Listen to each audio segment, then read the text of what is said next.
अस्सलाम वालेकुम, कैसे हैं आप सब। उम्मीद करता हूं कि आप तमाम लोग खैरियत से होंगे। तो आज का हमारा टॉपिक है ब्रांचेस ऑफ केमिस्ट्री, जिसमें आज हम पढ़ने जा रहे हैं environmental chemistry, analytical chemistry, medicinal chemistry, quantum chemistry और ग्रीन केमिस्ट्री को। ठीक है, इसकी पिछली वीडियो में हमने 6 ब्रांचेस को पढ़ा था, तो आज 7वीं ब्रांच एनवायरमेंटल केमिस्ट्री को पढ़ने जा रहे हैं। ठीक है, तो एनवायरमेंटल केमिस्ट्री के मायने हैं बेटा माहौलियाती कीमिया। तो माहौलियाती कीमिया में बेटा हम अपने माहौल में मौजूद केमिकल मटेरियल्स की स्टडी करते हैं। ठीक है, कि उस केमिकल मटेरियल का सोर्स क्या है, उसके केमिकल रिएक्शन किस तरीके से है, उसकी ट्रांसपोर्टेशन एक जगह से दूसरी जगह किस तरीके से होती है और उसके क्या असरात है बेटा हमारे एनवायरनमेंट में, इसकी स्टडी करते हैं बेटा किसमें, एनवायरमेंटल केमिस्ट्री में। ठीक है, तो अगर क्या है बेटा हम अपनी एक्टिविटी के ज़रिए से अपने माहौल में हार्मफुल केमिकल का इखराज करेंगे तो वो हमारी ज़िंदगियों को, हमारे एनवायरनमेंट को नुकसान पहुँचाएंगे। तो अगर हमारे एनवायरनमेंट को नुकसान पहुंचाएंगे तो हमारी ज़िंदगियों को भी नुकसान पहुंचेगा। ठीक है, तो हमारे एनवायरनमेंट में शामिल है बेटा हवा।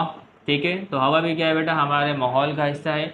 इसी तरीके से बेटा लैंड, ये भी हमारे माहौल का हिस्सा है। ठीक है, इसी तरीके से बेटा पानी, ये भी हमारे क्या है बेटा माहौल का हिस्सा है। तो अगर हम अपने माहौल को आलूदा करते हैं कोई ख़राब केमिकल्स को रिलीज़ करके, तो उसका बराह रास्त असर हमारी ज़िंदगियों में भी पड़ता है। ठीक है, तो ये असरात किस तरीके से होते हैं, इनकी स्टडी किस में करेंगे, एनवायरमेंटल केमिस्ट्री में करेंगे और जानेंगे कि हम इनके असरात को किस तरीके से कम कर सकते हैं। ये बात क्लियर हो रही।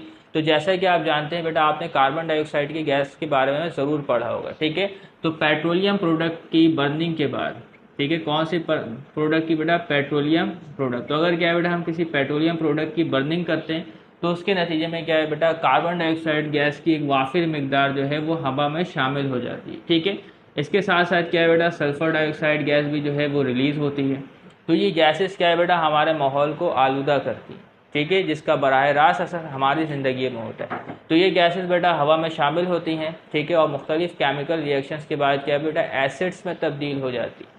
तो ये जो बेटा कार्बन डाइऑक्साइड गैस है, ये पानी के साथ रिएक्शन करने के बाद कार्बोनिक एसिड में तब्दील हो जाती है, जिसको इस्तेमाल किया जाता है बेटा कोल्ड ड्रिंक बनाने के लिए भी। ठीक है, लेकिन क्या है बेटा, ये कार्बोनिक एसिड जब बारिश के ज़रिए दरियाओं में जाएगा, समुद्र में जाएगा, तो एक्वेटिक एनिमल्स की लाइफ को मुतासिर करेगा। ठीक है, तो जब उनकी लाइफ को मुतासिर करेगा तो हम बराह रास्त हमारी लाइफ भी जो है वो मुतासिर होगी। ठीक है, इसी तरीके से बेटा अगर सल्फर डाइऑक्साइड गैस हवा में मौजूद है तो मुख्तलिफ केमिकल रिएक्शंस होने के बाद सल्फर डाइऑक्साइड गैस जो है वो सल्फ्यूरिक एसिड में तब्दील हो जाती है। और आपने सल्फ्यूरिक एसिड के बारे में ज़रूर सुना होगा, ये एक स्ट्रॉन्ग एसिड है। तो अगर ये क्या है बेटा पानी में गिरे, ज़मीनों पे गिरे तो फसलें जो है वो ख़राब हो सकती है और बराह रास्त इंसान पे गिरे तो उनकी स्किन जो है वो डैमेज हो सकती है। ठीक है, तो बेटा ये जो दो पॉल्यूटेंट है हमारे पास, ये क्या थे बेटा, गैसेस पॉल्यूटेंट है। ठीक है, इसी तरीके से हमारे पास लिक्विड पॉल्यूटेंट भी हो सकते हैं और सॉलिड पॉल्यूटेंट भी हो सकते हैं। तो हम अपनी एक्टिविटी के ज़रिए से कुछ हैवी मेटल्स भी जो है बेटा पानी में बहा देते हैं। जैसे कि बेटा हैवी मेटल हमारे पास मरकरी है,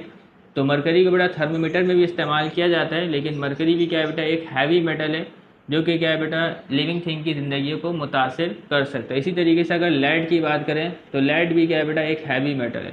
इसको इस्तेमाल करते हैं बेटा बैटरी में, बैटरी बनाने के प्रोसेस में इसको इस्तेमाल करते हैं। तो मरकरी की जो स्टेट होती है बेटा वो लिक्विड होती है। ठीक है, और जो लेड है इसकी स्टेट क्या होती है बेटा, सॉलिड होती है दोनों ही क्या है बेटा पॉल्यूटेंट। तो अगर हम इसका गैर ज़रूरी इस्तेमाल करें या इसको बेटा महफूज तरीके से ठिकाने लगाए, इसको हमने माहौल में रिलीज़ कर दें, तो ये क्या है बेटा लिविंग थिंग की लाइफ को बुरी तरीके से मुतासिर करेंगे। ठीक है, तो इन तमाम चीज़ों की स्टडी हम करते हैं एनवायरमेंटल केमिस्ट्री में। तो इसकी डेफिनेशन को पढ़ लेते हैं। Environmental chemistry deal with the interaction of chemical material and their effect on the environment of animals and plants। ठीक है, ये बात क्लियर हो रही।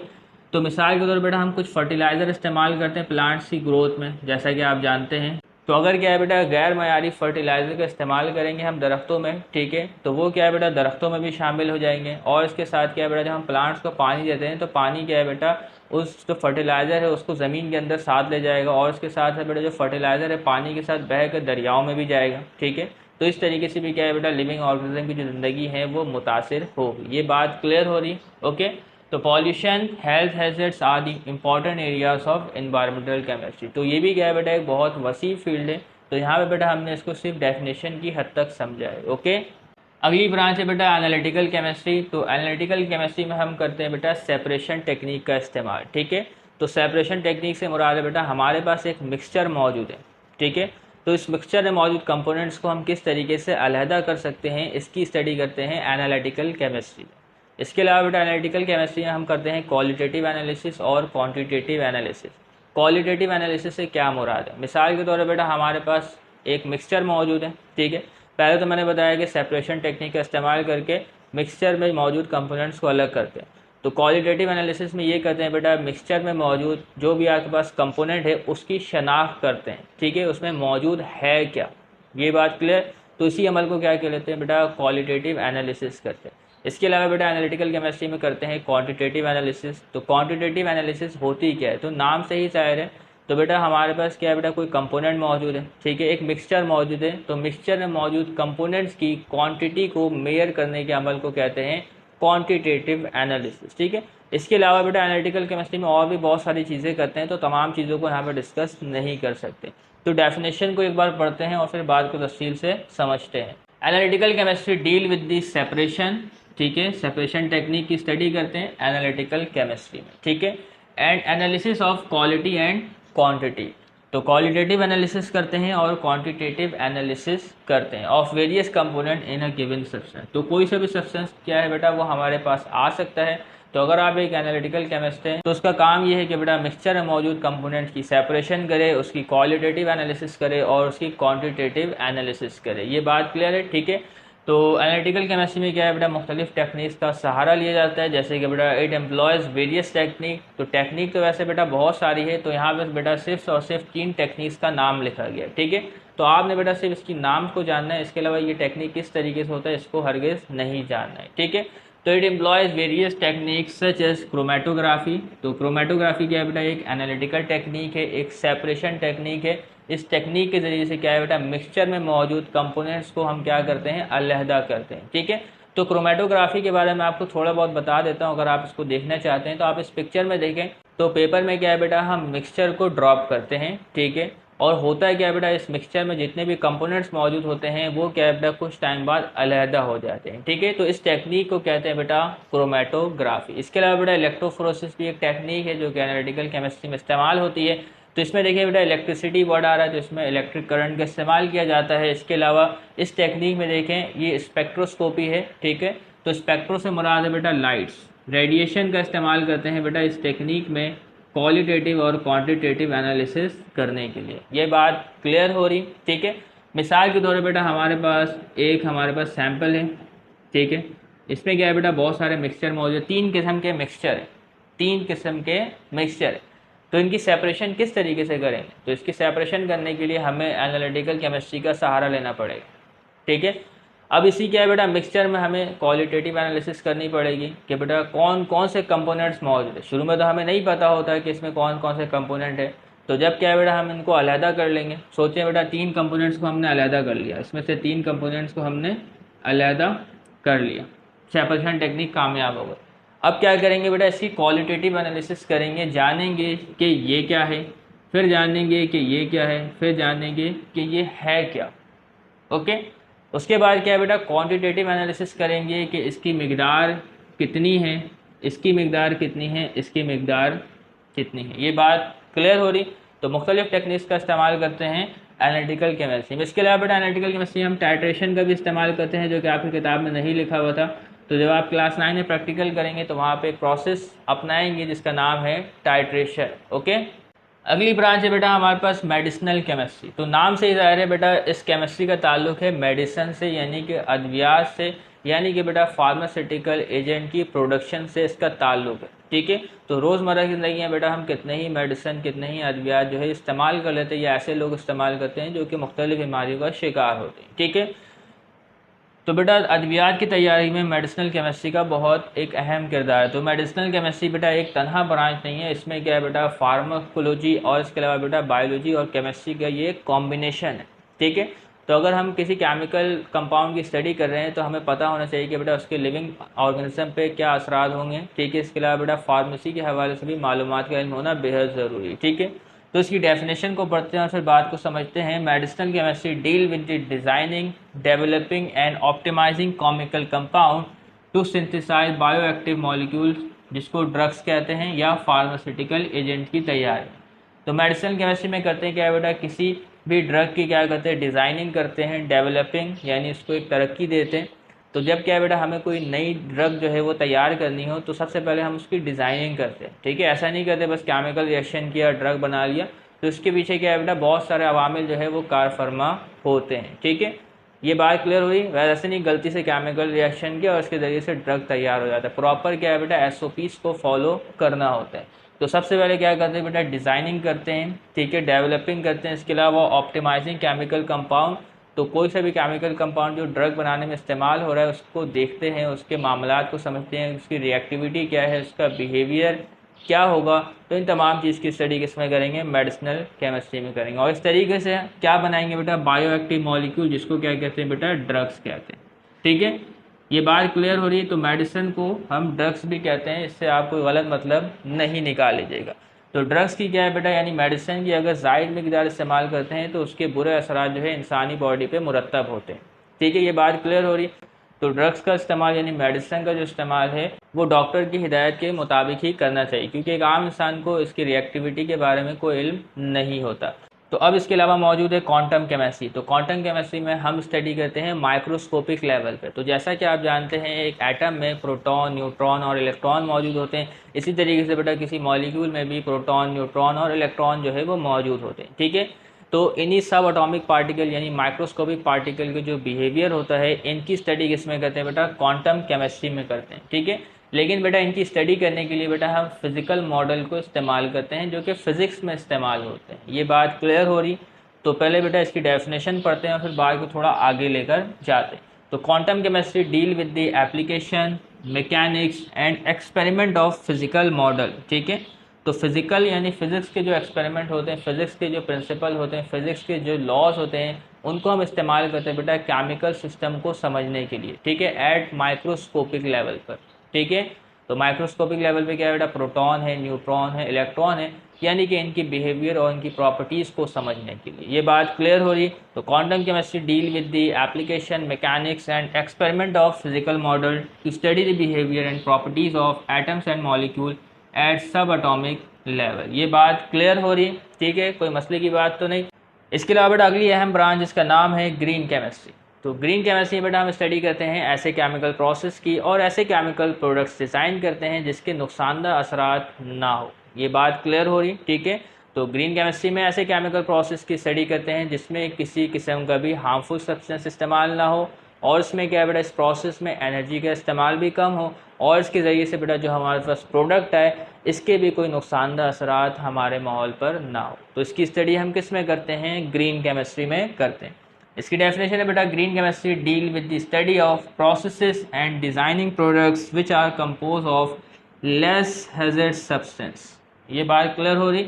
It is also known as sustainable chemistry. इसके अलावा बेटा इसको सस्टेनेबल केमिस्ट्री भी कहते हैं, क्योंकि इसकी मदद से ही बेटा हमारा माहौल क्या है बेटा, पॉल्यूशन से पाक हो सकता है, हमारा माहौल हर किस्म के ख़तरात से बच सकता है।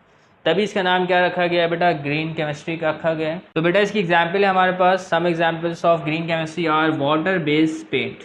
आपने बेटा ऑयल बेस्ड पेंट के हवाले से सुना होगा, ठीक है। तो बेटा ऑयल बेस्ड पेंट जो होते हैं बेटा वो इंसानों के लिए ख़तरनाक होते हैं। तो आपने देखा होगा बेटा जहाँ पे कलर हो रहा हो तो वहाँ पे एक अजीब सी महक आती है। तो उस कलर में बेटा कुछ ऐसे कंपाउंड होते हैं जो कि हमारे हवा में शामिल हो जाते हैं, ठीक है। तो सांस लेंगे तो क्या है बेटा वो हमारे फेफड़ों में जाएंगे, ठीक है, और उसके ज़रिए से ब्लड में भी शामिल होंगे तो हमें मुख्तलिफ बीमारियों का शिकार करेंगे। ये बात क्लियर हो रही। तो ग्रीन केमिस्ट्री से ऐसे पेंट बनाए जा रहे हैं जो कि कैसे पेंट हो बेटा, वाटर बेस्ड पेंट हो, उसमें किसी भी किस्म के हार्मफुल सब्सटेंस का इस्तेमाल ना हो। तो अगर क्या है बेटा हम पेंट में भी इस्तेमाल करते हैं किसी किस्म का हार्मफुल सब्सटेंस, ठीक है, तो इसमें क्या है बेटा पानी भी पड़ेगा। तो अगर घर से बाहर कलर करते हैं तो बारिश होगी, उसमें पानी पड़ेगा, तो क्या है बेटा उसमें से केमिकल्स निकलेंगे तो वो कहाँ जाएंगे बेटा, नालों के ज़रिए से समुंदर में ही जाएंगे, ठीक है। तो इसकी वजह से भी क्या है बेटा एक्वेटिक लाइफ जो है वो मुतासर होगी। तो ग्रीन केमिस्ट्री की जो एग्जाम्पल है बेटा वाटर बेस्ड पेंट। इसके अलावा क्या है बेटा बायोडिग्रेडेबल प्लास्टिक, ठीक है, बायोडिग्रेडेबल प्लास्टिक। ये बात समझ में आ रही। इसमें देखिए बेटा लफ्ज़ आ रहा है बायो और यहाँ पे आ रहा है बेटा प्लास्टिक्स। तो क्या है बेटा हमारे प्लास्टिक्स ऐसी भी होती हैं जो कि खुद से तबाह नहीं होती, खुद से ख़त्म नहीं होती, लेकिन क्या है बेटा ग्रीन केमिस्ट्री की वजह से हम ऐसे प्लास्टिक्स तैयार करते हैं जो कि बायोडिग्रेडेबल होते हैं, यानी कि क्या है बेटा माइक्रो ऑर्गेनिज्म के अटैक की वजह से वो प्लास्टिक जो है वो डिकम्पोज हो जाती है हमारे माहौल।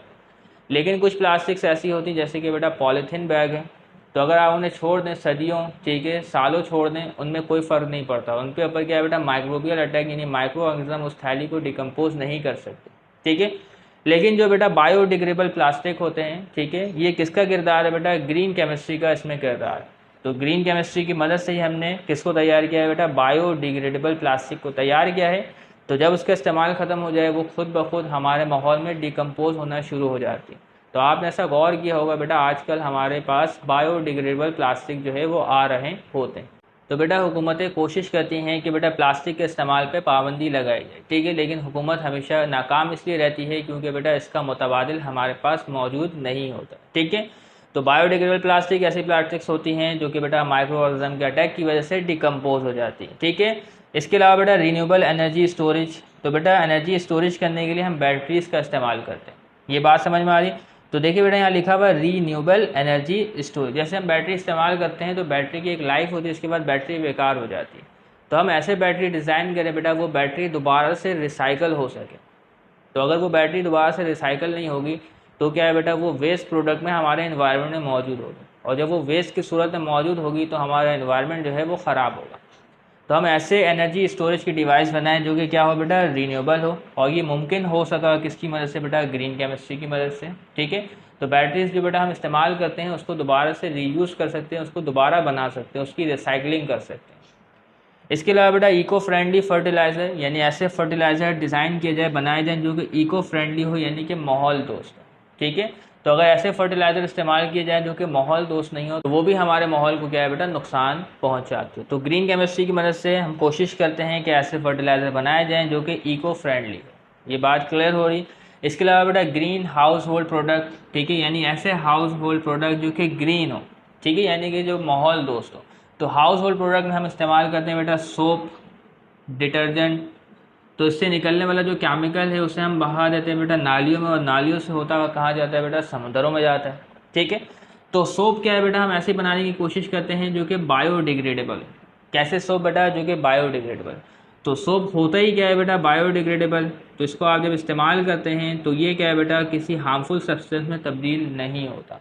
तो सोप क्या है बेटा, एक्वेटिक लाइफ को मुतासिर नहीं करता। इसी तरीके से बेटा जो डिटर्जेंट है ये बायोडिग्रेडेबल भी होते हैं और नॉन बायोडिग्रेडेबल भी होते हैं। तो अगर क्या है बेटा डिटर्जेंट बायोडिग्रेडेबल हो तो ये तो बहुत अच्छा डिटर्जेंट है, तो ये माहौल दोस्त डिटर्जेंट होगा।